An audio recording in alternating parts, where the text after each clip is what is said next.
What is up, everybody? Welcome into the post-game version of Shout, a Buffalo football podcast brought to you by Tops Friendly Markets. Whether you're celebrating at home or away today, the Bills get their 10th win of the season, beating the Atlanta Falcons 29-15. So I'd imagine a lot of you are celebrating. Tops has all your fan favorites ready to enjoy for football, entertaining, or any occasion. Ryan Talbot, how are you this evening, buddy? Hey, doing great. Another big Bills win. It wasn't always pretty, but clinch a playoff berth, Matt. Fourth time in 5 seasons. A lot to kind of dig into in that game, but if you're a Bills fan, you're feeling pretty good. You've punched the ticket for the postseason. You put yourself in a spot to win the AFC East next week, so all seems pretty well right now if you're a Bills fan. The only thing that could have maybe gone better for the Bills, and it depends on, I guess, how you look at it. Like the Ravens losing immediately clinched the Bills a playoff spot. That was kind of the first thing that needed to happen. But had the Ravens won, it would have kept the possibility, I think, alive of the Indianapolis Colts not even making the playoffs after they lost to the Las Vegas Raiders today. There may still be a scenario where the Colts can miss the playoffs, but I was messing around with the playoff machine and I did not find it. So I'm going to dig into that a little bit more. Again, I don't know if we talked about it on our show, but I talked about it recently. I don't think there should be any team that if you're the Bills or a Bills fan that you're scared to play. I think that there's, ways to beat every team in the AFC, including the Bills. But if you could avoid the Colts, who I think just are really good, strong, the line of scrimmage on both sides of the ball, it might be something interesting. We'll get into this game. But there was actually on the Wednesday show, there was a request, Ryan. A viewer wanted us to get into a certain topic, and it was how you pronounce the word Falcon. And so I brought up, listen to this. Listen, before we get into it too much, I brought up the actual Google version, I how to say Falcon, and it came up. So here it is right here.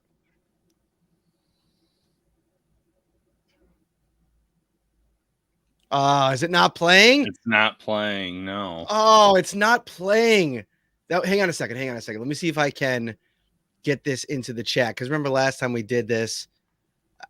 Listen, this was requested. I almost feel like we have to play it. Let me see here. Okay, here we go. All right, let's see if I can get it in here. Okay, I got it in here now. All right. So let's see what we got here. Oh, it's not playing. Anyway, that's a real bummer. Oh, I was so excited to play that. But anyway, I'll leave the the intrigue out of it. It said Falcon, not Falcon. I always say Falcon. Atlanta Falcons. That's what I've always said. I don't know. So here's the funny thing. Go ahead.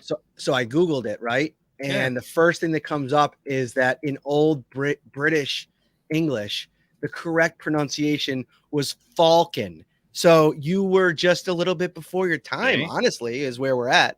Yeah, Downton Abbeys. That's just where I'm pulling it in. I'm just, that's just must be where I picked it up from. But yeah, no, I pronounce some, even our team mascot in high school were the Warriors, and people are like, you say that weird, and I'm like, well, Salamanca accent. I don't know what to tell you, but yeah, honestly, Atlanta Falcons.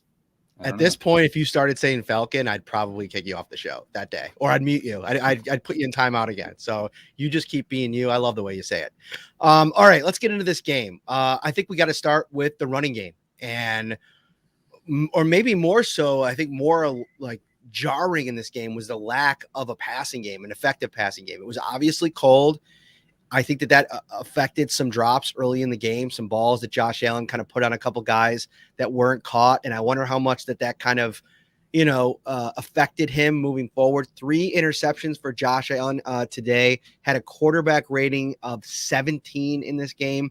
It was just an abysmal game from a passing perspective. But the silver lining in all of this is that the Bills finally found their run game. 230 yards on the ground, 4 rushing touchdowns, 2 for Devin Singletary. I was even surprised when I was looking it up, Ryan.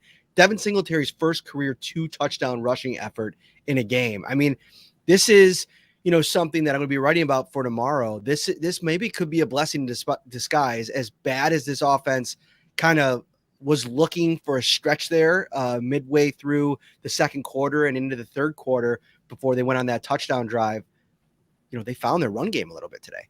Yeah, and that's huge. Listen, we've been talking about two things leading up to the playoffs: the run game and the pass rush, and both were kind of showed some signs of life today. But starting with Devin Singletary, we've been talking about him for the last 2 weeks, Matt. He's just been outstanding since that Carolina Panthers game.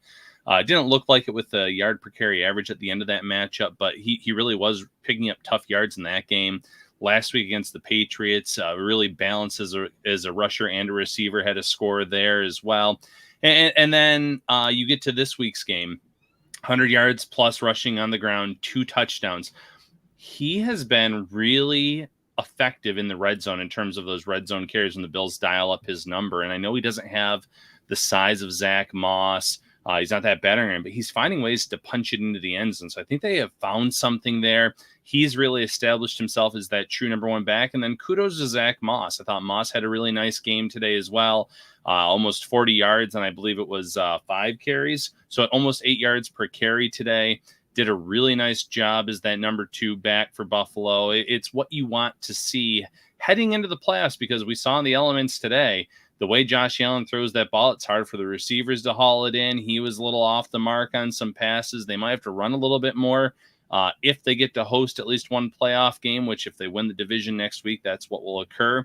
Little worrisome with the passing game, but at least the run game showed some signs of life today. It was worrisome. The elements are going to be the constant conversation here as we move forward and what they look like in them. I mean, no matter where they play, I mean, they could go to Nashville and have some cold weather at this time of year. Obviously, Kansas City has had some pretty historic snow games over the years as well, if I'm remembering correctly. Maybe not. Did Kansas City have some snow games? I'm all over the map with the I'm geography. trying to remember myself. Not sure, to be honest. I can't remember. Maybe it was, maybe what I'm remembering is Denver, and Denver's out of the Denver, mix. yeah. Yeah, but, if they have a home game, which it's looking right, at least they'll start the playoffs there. I mean, snow could be a factor, and I felt like snow today, was a factor in holding this Bills offense back from really opening things up against the Falcons. But they again, I think it's important to be able to find some adjustments when the good part of your offense isn't going so good. And we know how good this passing game has been, for the most part this season. Obviously some lulls in there. You go back to the Jacksonville game. I saw some people tweeting about that as the game was kind of going along today, and the offense kind of hit that, a rut there in the second quarter. Jacksonville all over again. But the Bills found an answer to that, and I thought they adjusted to it.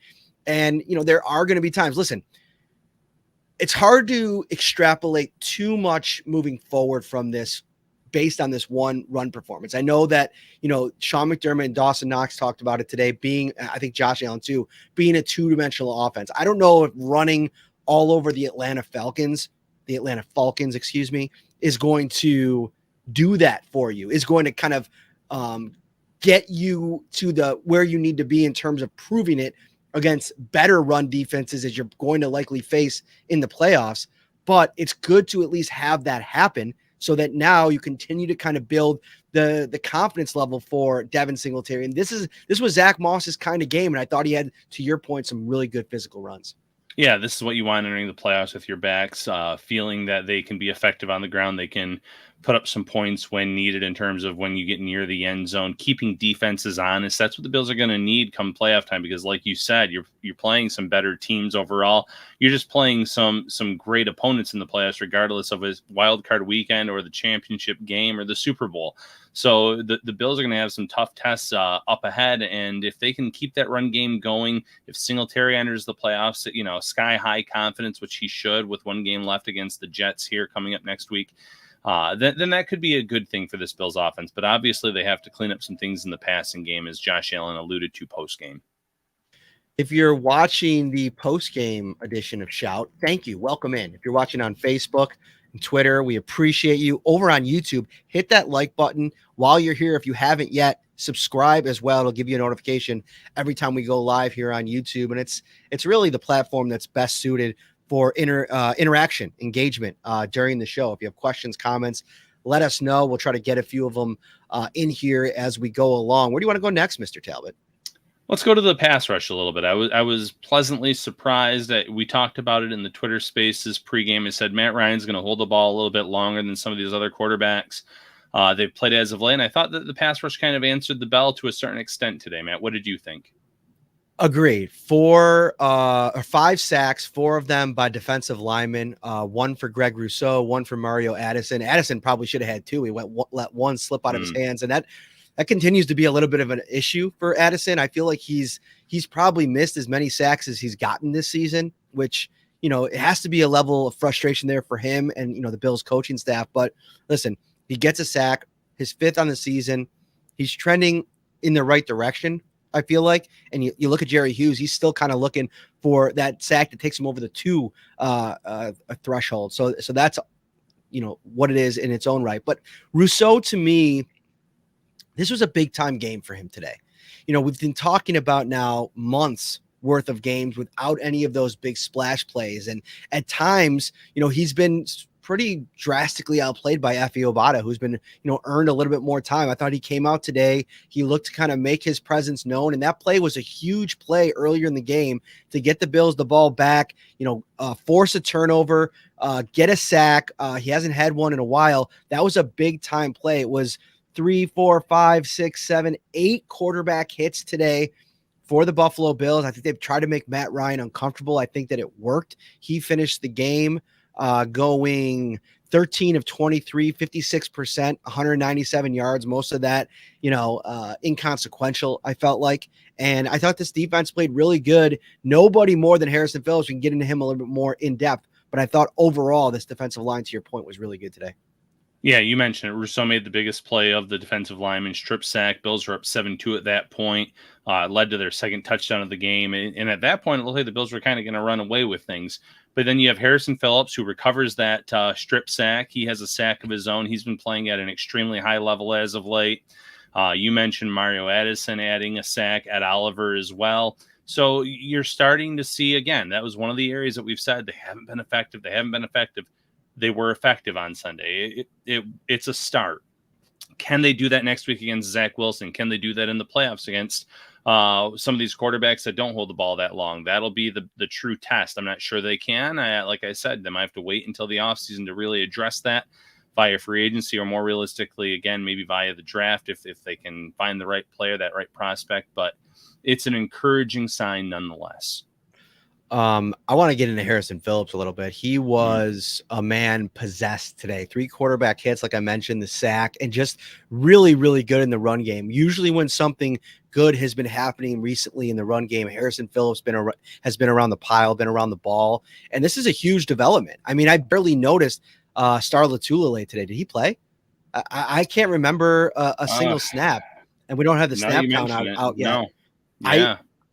I'm wondering if they just ran the, Efe Obada, I think, played a little bit inside. He, obviously that Eli Anku, who was a practice squad call-up, who's been playing pretty well for them too. But Phillips has just, him and Ed Oliver were, they came to the post-game press conference today together. I haven't gotten a chance to go back and listen to that yet. I'm obviously at home, and I was on one of the Zoom calls talking to Rousseau and Greg and Dawson Knox. But this is the type of situation where now that you have Oliver, who's playing at a high level, he has been all year, but the sacks are starting to come, which is a good sign. But Phillips is just doing a little bit of everything. He truly is looking like the guy that he looked like back in 19, maybe even better. I mean, Ryan, I think his last 3 to 4 game stretch has been really good. I mean, Pro Bowl quality good for Harrison Phillips. Yeah, absolutely. And listen, even before Star was out for personal reasons, you saw Harrison Phillips kind of draw a start, cut into that snap count, and he played at an extremely high level today in this game. He had 3 quarterback hits, 1 sack that you mentioned. He's making plays in the run game. So he's been very stout in the middle of that defense. It's been a welcome addition. Yes, Atlanta's only touchdown of the game did come on the ground, but I thought overall the defensive front had a really nice game today, and that Harrison Phillips in the middle, like you said, had one of the best, if not the best game of that unit. All right. So looking through some comments here, Phillips has been good, but I still think we need a bigger pass rush DT next year in the draft. And I don't think anybody's saying that that's not the case. Like, listen, I think that Ed Oliver and Harrison Phillips kind of reaching this level of play is great news for the Bills defense. But, I don't think that position is off the table for free agency, the draft. I think they got to continue to kind of tweak these lines to make them as deep and as, impactful as they can. Just like I'd say, like, yeah, Ryan Bates has played pretty well. And I don't know if you noticed it, Ryan. Somebody tweeted it, and I missed this at the end of the game. Brian over on YouTube is mentioning the star did play today. I didn't notice him. So that's good. That's good to know. We'll check out the snap counts tomorrow. But somebody said that Ryan Bates got injured late in the game, and I did not notice that. Did you? Yes, I did. They even made a little point to it on the broadcast. So I don't know the severity of it at all. Hopefully nothing too serious. There's obviously a point in the game too where Spencer Brown was down for a little bit. So the line took some shots today and took some hits, but I don't know the severity of Bates's injury. But yes, they did make a little mention of it on the broadcast today. All right, good. Where do you want to go next? I want to look through some of these comments and bring some folks in if they have any questions. Okay, let's go to something that you wrote about post-game, Matt. Let's talk a little Marquez Stevenson in terms of that return game. Early in the game, first punt of the game, he fields it, he takes a hit, fumbles it in the end, to about the 1 yard line. Then a bunch of guys are scrambling for it. It goes in the end zone. The Bills have a safety. I believe on his best punt return of the game, he also kind of muffed that initially, picked it up, and then ended up going about 19 yards downfield on that. So there's been some issues. We saw it as well a little bit earlier this year. What are your thoughts on how he played today, on what Sean McDermott said, which you can kind of get into a little bit more here in case anyone at home that's watching didn't hear McDermott's comments, and where the Bills go from here?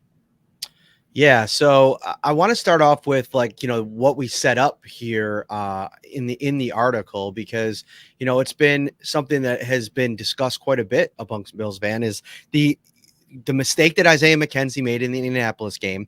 He somebody mentioned another fumble, and I feel like he did have a muff at some point, but according to Pro Football Reference, Isaiah McKenzie only has one fumble registered this season.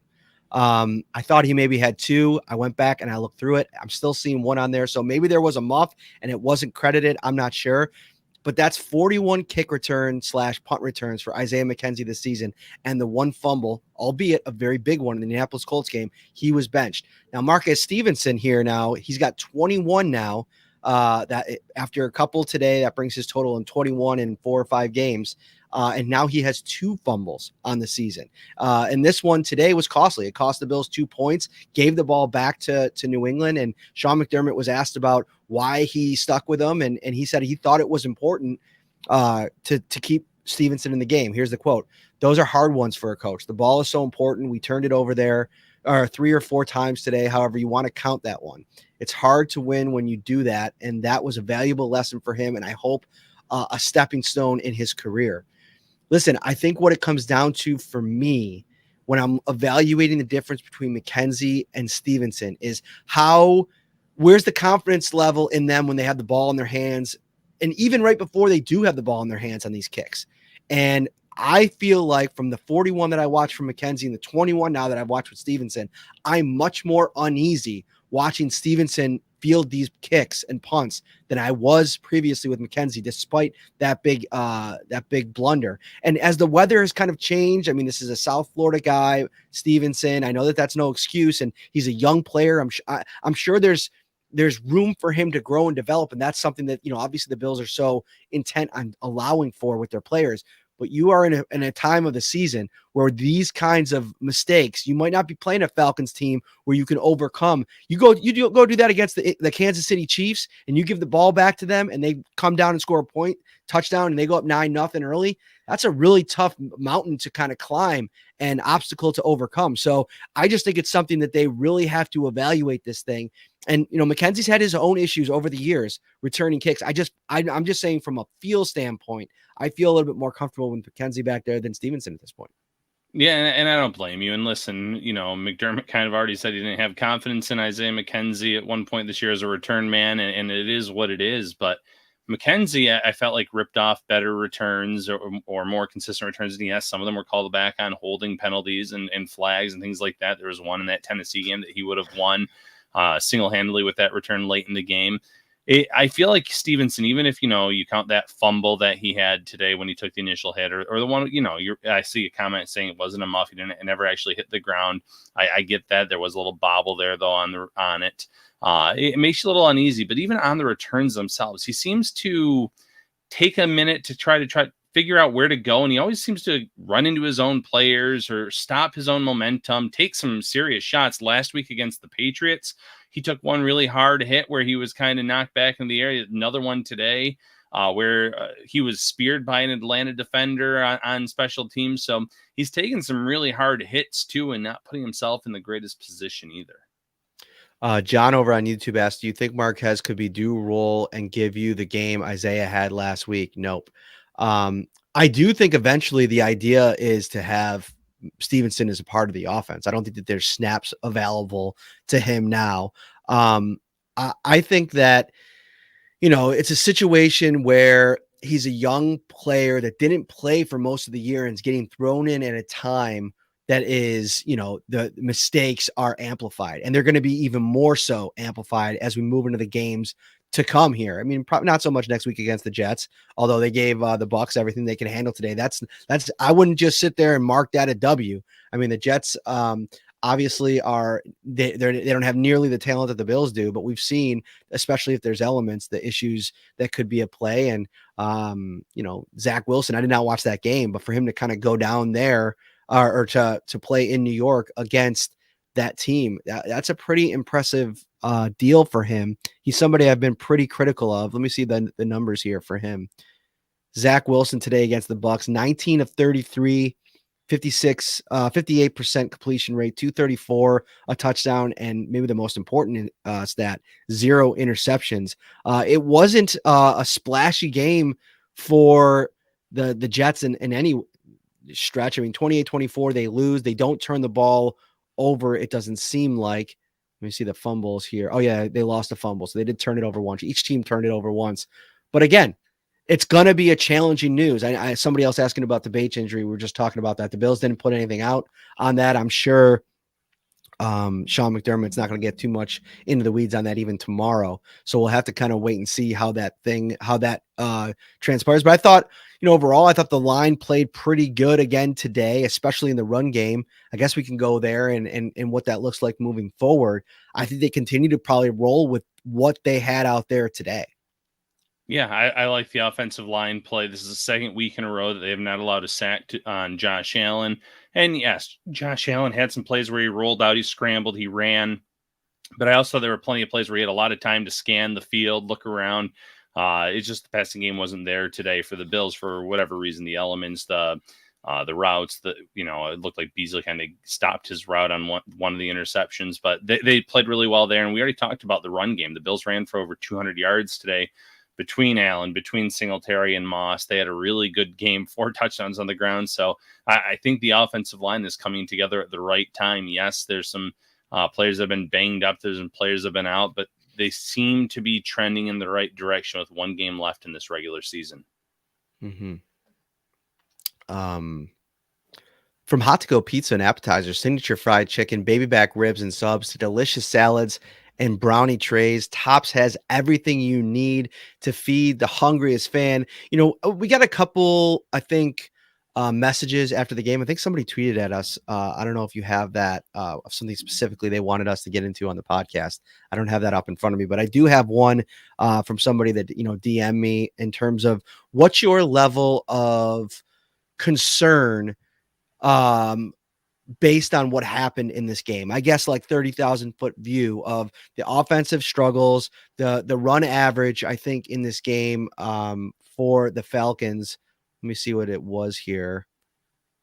Let's see here, their rushing yards. So they rushed for 96, average 4.4 a carry. I think in totality, the Falcons offense wasn't really that impressive. I would say that the Bills defense, again, there were a couple decent runs for, Mike Davis. A couple good runs for Cordarrelle Patterson, but for the most part, I feel like they limited their offense. The one big play happened when Kyle Pitts got loose down the left sideline. Dane Jackson lost him a little bit. He hurt himself on the play. He came back, but I don't think he was really the same. And maybe that helped the Bills out. I made some argument. I saw somebody argue that had he stayed in the game, it would have been trouble for the Bills. And yeah, I think he's always going to be somebody you got to kind of account for. But I'd argue that even if had he stayed in the game and been healthy, it would have just kind of intensified the attention on Kyle Pitts the rest of the way. Yeah, agreed. I mean, great play by Pitts. And then, like you said, shortly thereafter, hamstring injury, it seemed like wasn't nearly as effective when they tried to get him back out there after the fact, and to the point where they kept him on the sidelines, kept a code on him. But he showed with that 161-yard reception what he could do, whether it was breaking away from a Dane Jackson tackle attempt, stiff arming Micah Hyde on that play, moving downfield, showing that athleticism off. It's why Atlanta passed on taking a quarterback in this draft class and going with a tight end who has now gone over 1,000 yards receiving in his rookie year. Now, mind you, we've talked about going back and we've talked about things like that in terms of decision making. I think Atlanta right now would probably rather have a quarterback from this class maybe to develop, because the next time they're going to be in that top 4, top 5 range, it might be some time, especially because now they're in that 7-win category. They're not going to be up there. This year's draft class isn't that great anyways, and you're still have Matt Ryan under contract. So, probably looking back, did they make the right decision? We'll know in a few years if they can find a quarterback, whether it's free agency or the draft. But Pitts was the real deal. In terms of this Bills defense, I thought they did have a pretty strong day overall. There was a few, like you said, big plays here and there, but they only allowed 1 touchdown in this win. And they were excellent on 3rd and 4th down conversions for when Atlanta was on the field. I think Atlanta was 1 for 7 on 3rd down today and 0 for 1 on 4th down. That 4th down, of course, being a 4th and goal from about the 16 after Matt Ryan taunted, thinking he had scored a touchdown. One of the funnier plays of the game, I suppose, unless you're a Falcons fan. But definitely showed up to play today on this defensive side of the ball. So overall, just another strong performance, considering that the game where they were without their number 1 cornerback with Trey. I thought this was the game where Matt Ryan was going to test them downfield, and he tried too early. I thought that Dane Jackson and Levi Wallace held up pretty well for the most part. Yeah, I think they both had pass breakups Yes. at some point in the game, which is something you want to see. Again, I don't think this is an offense that's necessarily dangerous. And I know Matt Ryan pushes the ball down the field at times, but he's not somebody that's going to, scare me personally. Josh Allen, let's get into his game a little bit today, because, I think if there was another maybe alarming performance, you probably could say Josh Allen throwing 3 interceptions is, it's jarring a little bit if you're a Bills fan. But I will say he was kind of forcing the issue a little bit, trying to take things. I think in hindsight, he knows a lot of those decisions weren't good. And I think that maybe in a lot of ways, this was, almost like an energy dump off of how composed he was against the Patriots last week. He was kind of just a little bit wild today. And I think it's maybe good to flush something like this, get this out of your system, because, you don't want to have this happen against a better team. And you're going to start facing them in 2 weeks when you most likely host a playoff game. And I think that, the turnovers, the bright side of the thing, like, you never want to see your quarterback playing like that hero ball style, trying to force everything. But with it happening, I almost felt like it did shine a light on the effectiveness of this offense, even when they're shooting themselves in the foot. Earlier this season, had they had a game like this where they had 3 turnovers, I don't know if this team overall is overcoming it. And you look at some of the marker stats, the really important ones, when you look at the stat sheet: 7 for 12 on 3rd down for the Bills, 1 for 1 on 4th down on an aggressive call by Sean McDermott to get that first touchdown, and then 4 for 5 in the red zone. I know we talked about the running game being effective, but being that effective in the red zone when your quarterback pretty much stopped throwing in the second half, it's quite an achievement, and I think could, at least do some good moving forward for this Bills offense. Yeah, you raised some great points there, but going to Allen as a passer today, it is a little alarming that he had the 3 interceptions. The first one he had no business throwing. There were 4 or 5 Falcons defenders around. the Bills receivers in the end zone there. He had done a really nice job of extending that play, being near the sideline. I thought maybe he could have run for a few extra yards to set up a field goal. You're already up 14-2 at that point. 17-2 would have been a pretty nice little lead there going into or being in the second quarter, but he forces the issue. It gets intercepted. He has the one interception that I mentioned, the Beasley play where it went over Beasley. And yes, I know he was jammed, that being Beasley on the play, but just kind of a miscommunication there because Beasley did kind of give up on the route after said bump. And then the third one that was deflected with the spy pretty much standing right in front of him. It's not what you want to see, especially when the defense then gives up a 5-play, 80-yard drive after the first interception and then a field goal on the second to give Atlanta a lead going into halftime. But the Bills defense buckled down after the third interception. They forced a punt from, I believe it ended up being their 37-yard line after Atlanta took a delay of game to go back 5 yards. That was kind of a decision where they didn't believe in their kicker to make that field goal. So they punted deep within Bills territory, but that's all they needed. And the Bills were really effective on the ground.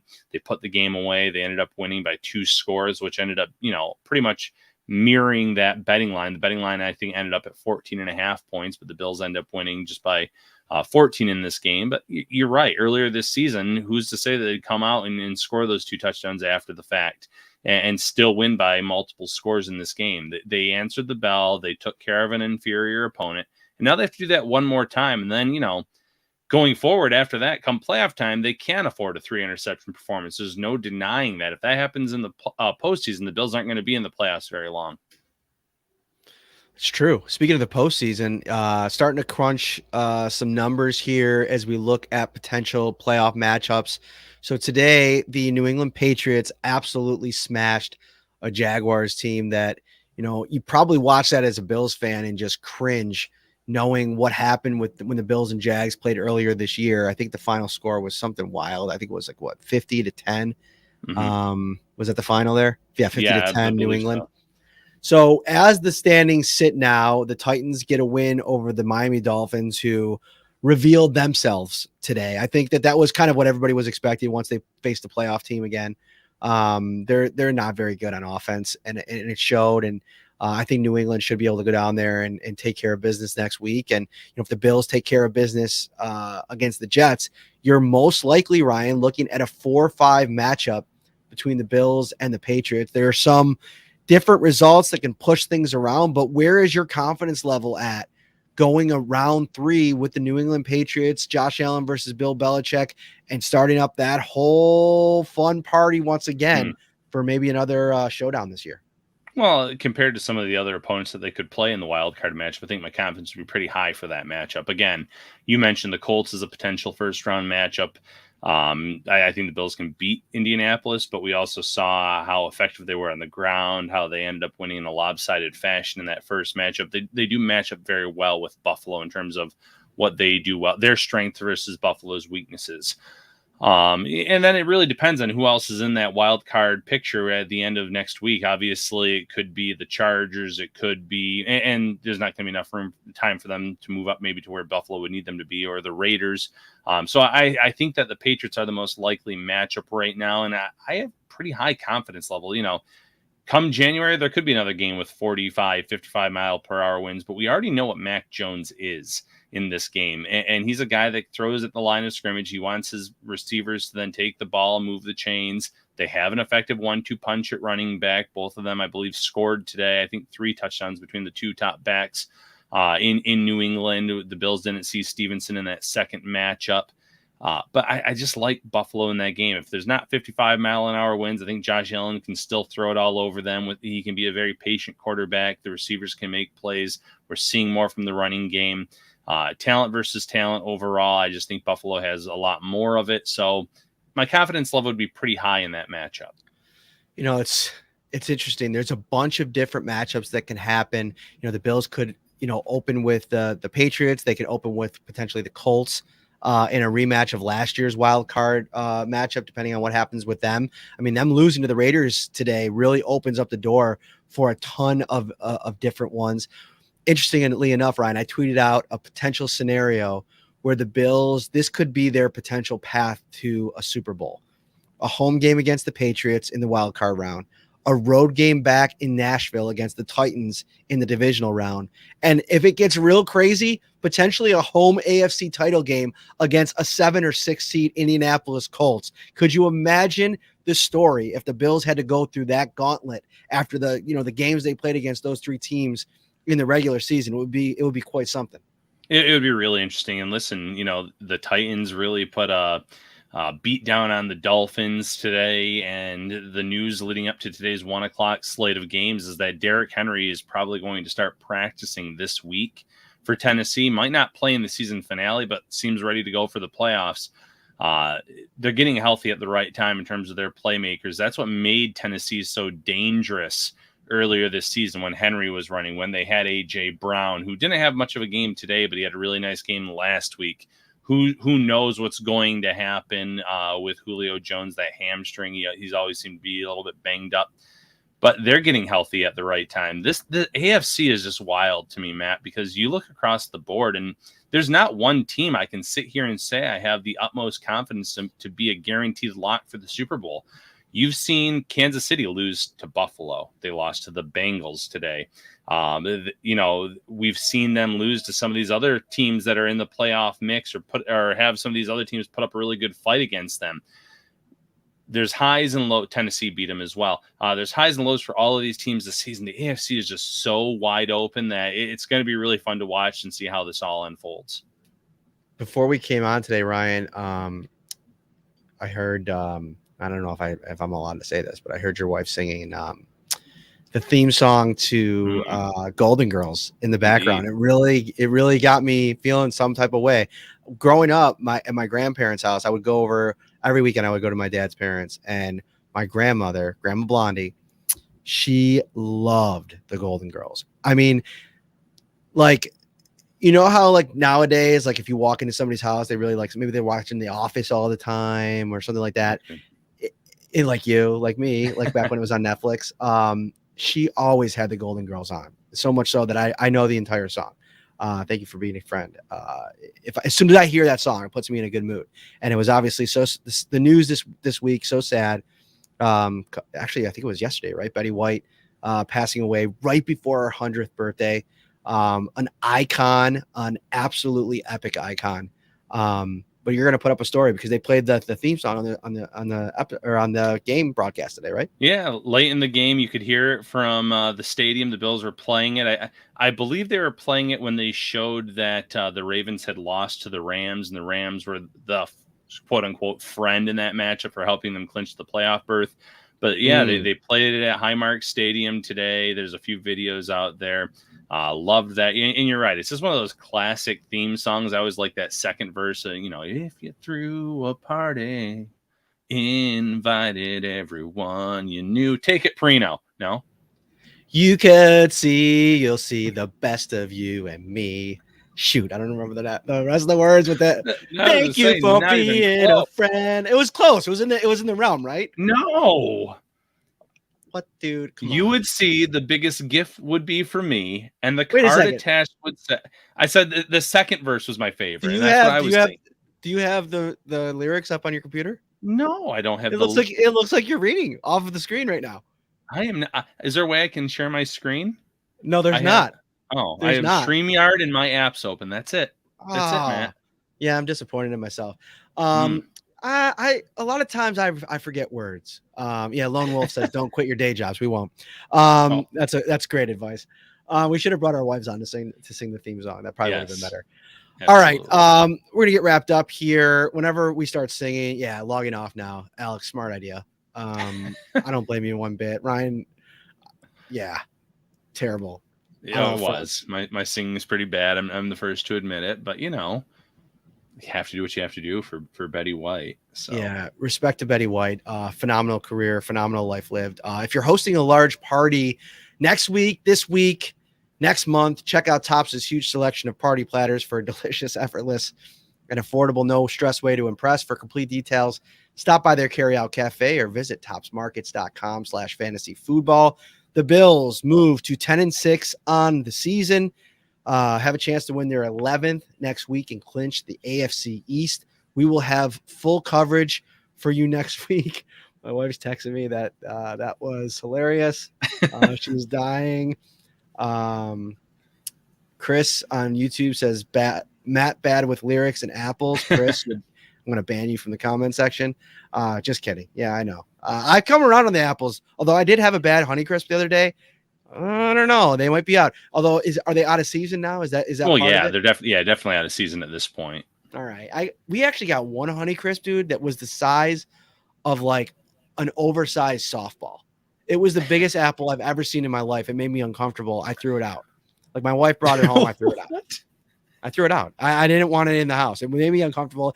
It made me feel like, did you ever watch Honey, I Shrunk the Kids? Yes. Or no, Honey, I Blew Up the Kids. It felt like that. Like I felt like it was just an oversized apple. There was something wrong with it. I was uncomfortable with it. I don't even know what to say to that. That's just okay. Cut it up and eat it. That's all. No, it was too big. It was enhanced somehow. I wasn't comfortable with it. All right, we're gonna get out of here. For Ryan Talbot, I am Matt Parrino. We'll be back on Wednesday. We're probably gonna do 2 shows this week if we have a guest. If not, we'll do one big one.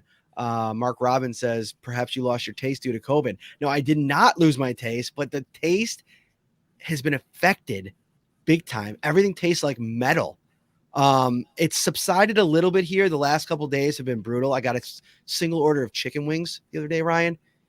I took one bite. I had to spit it out. It was so bad. So anybody that's lost their taste or had their taste affected for months, man, I don't know how you're dealing with it. My sister actually had that happen to her. It's tough. All right. We've gone long enough. For Ryan Talbot, I'm Matt Parrino. We'll see you next week. Enjoy the win. Enjoy the week.